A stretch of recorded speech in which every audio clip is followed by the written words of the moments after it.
Ayan, magandang araw mga kamamis. So, welcome back to my YouTube channel. So, kung bago ka pa lang sa aking YouTube channel, ay huwag kalimutang mag-subscribe and click the notification bell para maging updated ka sa mga susunod na videos na aking i-upload. Ayan, so ngayon po mga mamis, pag-uusapan natin ngayon ay kung kailan ba ako nagpalit ng gatas ng aking anak. So, nanganak po ako noong January 14, 2021.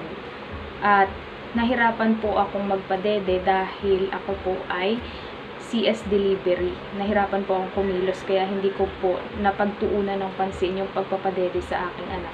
At the same time po ay kakunti lang po talaga yung aking gatas.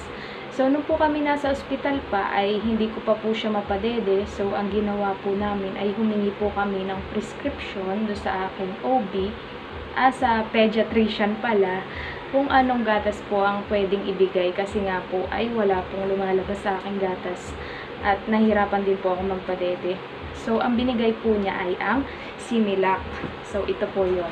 Similac 0 to 6. Ayan. So, ito po yung kanyang naging gatas hanggang siya ay maka 6 months. So, mahal po ito. Ito po ay nagkakahalaga ng, ang 400 grams po niya ay nagkakahalaga ng 700. Kulang-kulang 700. Mga 670, mga ganun po.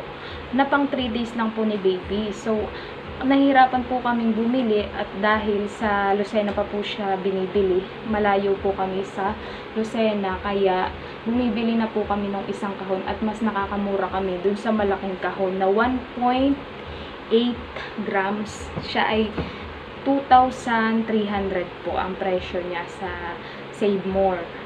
At yun po ay pang 2 weeks ni baby. So, habang lumalaki po si baby, hanggang siya ay maging 6 months, lumalaki din po yung pangangailangan niya. Kaya, ang ginawa ko po ay nag-isip po ako ng paraan kung paano ko mapapalitan yung gatas ni baby. At hindi po ako nagtanong sa pedya. So, inintay ko po yung 6 months niya bago ako nagpalit. Doon po sa 6 months niya ako nagpalit kasi po, dun sa mga 3 months ay natatakot pa po ako noon kasi baka magkaroon ng problema. Kasi pag daw po 6 months na ay matibay na daw po yung tiyan ni baby.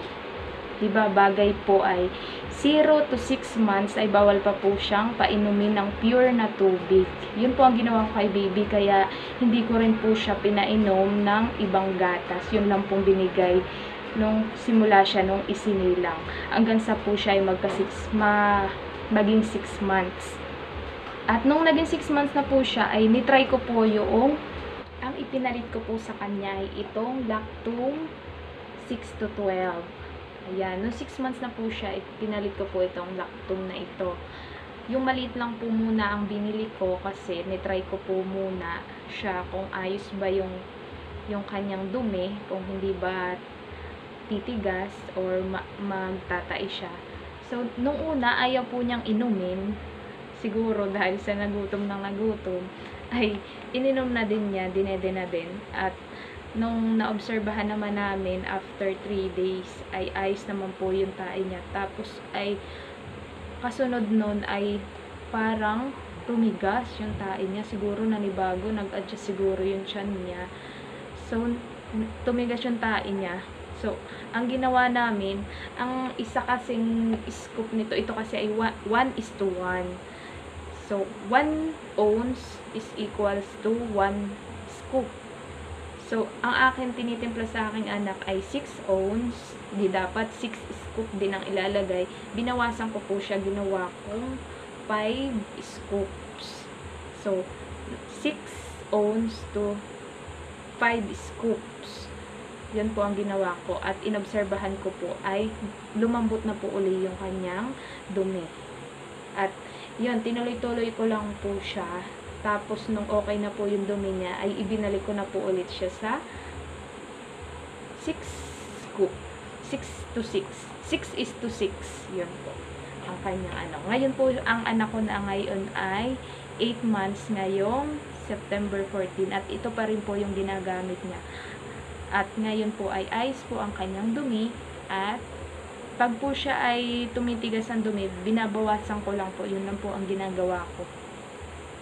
Kayo mga mamis, kayo po ang bahala kung ano po ang gusto nyong ipalit sa inyong gatas. But be sure lang po na okay po yung ipapalit nyo. Obserbahan nyo po muna at magtanong din po kayo sa pedya. Huwag po kayong gumaya sa akin na ine-experimentuhan ng anak. So, maigi po kung maging katulad na sa akin na magandang kinalabasan. Kaya magtanong pa rin po tayo sa ating pedya para po mas safe po si baby. Yun lang po for this vlog. Thank you so much po sa panonood.